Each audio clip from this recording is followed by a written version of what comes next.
मझधार में नैया डोले तो माझी पार लगाए, मझधार में नैया डोले तो माझी पार लगाए, माझी जब नाव डुबोए उसे कौन बचाए। जी हाँ, मैं बात करना चाहूँगा आलोक ज्योति प्रकरण की, फिर जो ट्रेंडिंग टॉपिक है। दिन प्रतिदिन नए नए खुलासे हो रहे हैं, उसमें नया नया विषय आ रहा है। कहा जाता है कि पति ही पत्नी की नाव का खेवनहार होता है, उसका माझी होता है, अभिभावक होता है।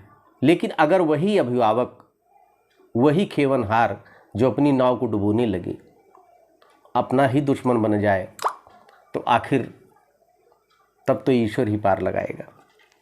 यही हुआ है आलोक और ज्योति के मैटर पे।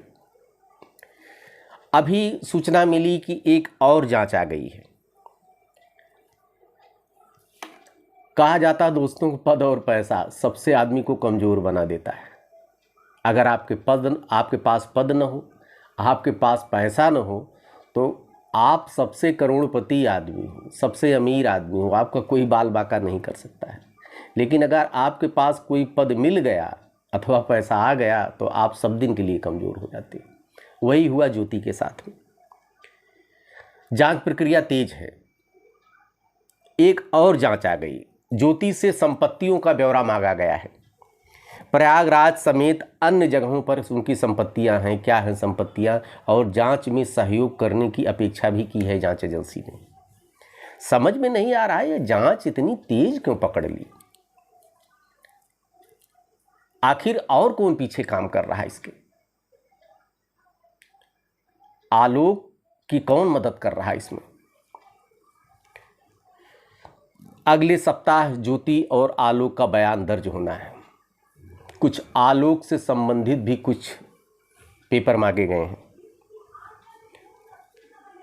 मांगा है न्यूज एजेंसी ने, मांगा है जांच एजेंसियों ने। एक चीज़ समझ में नहीं आता है कि बहुत से मुद्दे हैं, इन पारिवारिक जहां मुद्दा है, कोई इतना बड़ा वो नहीं है। बहुत से भ्रष्टाचारी अधिकारी पड़े हैं, बहुत से भी पता नहीं कितने आकंठ डूबे हुए हैं। कौन ऐसा अधिकारी है भ्रष्ट नहीं है? कुछ को छोड़ दीजिए, सबकी बात मैं नहीं कर रहा हूँ। तो ज्योति मौर्य को का गला ही क्यों फंसाया जा रहा है? आखिर वही क्यों दोषी है? आज तक गवर्नमेंट को मैं नहीं देखा कि किसी जांच में इतनी तेजी दिखाए। एक तरफ मनीष है, उसकी भी शिकायत पहले हुई थी, उसके खिलाफ भी शिकायतें हुई हैं, लेकिन वहाँ पर जांच में कोई बहुत तेजी नहीं।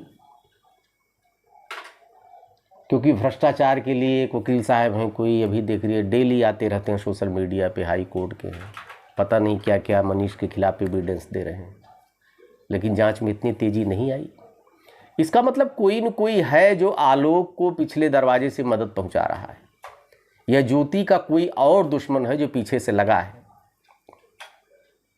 आखिर तभी तो इतनी जांच में इतनी तेजी आ रही है।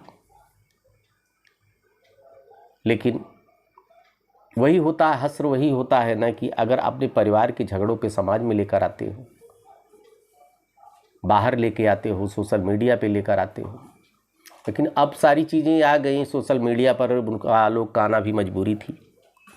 लेकिन कोशिश आदमी को करना चाहिए कि घर के झगड़ों को एकदम से बचाना चाहिए, घर के झगड़े बाहर न जाने पाए। आलोक की कोई गलती नहीं, अगर बेचारा ना आता तो उसके साथ भी हादसा हो सकता था। ज्योति ने कुछ काम मैंने देख रहा, उसका कोई स्टेटमेंट नहीं आया। पत्रकार उसके घर गए भी तो उससे पूछे तो उसने ये कहा कि मामला कोर्ट में सब जुडिस है, कोर्ट के संज्ञान में है, तो जो कुछ कहना होगा हम कोर्ट में कहेंगे। बात से तो ऐसा लग रहा था कि बहुत ही मजी खिलाड़ी है गुरु। लेकिन देखिए अब ईश्वर आगे क्या करता है। जांच तेज हो गई है और जैसा कि लग रहा है कि ज्योति के दिन अब सही नहीं चल रहे, क्योंकि उनके हस्तलिखित जो एविडेंस दिए गए हैं, 32 पेज की जो डायरी है, वो ज्योति के गले की फांस बन जाएगी। और आलोक से इनकी तनातनी आज से नहीं, बहुत पहले से चल रही, जिसका परिणाम अब निकल कर सामने आ रहा है। देखिए क्या होता है जांच में आगे। देखते रहिए अयोध्या दर्पण। ढेर सारी शुभकामनाएं आपको। धन्यवाद।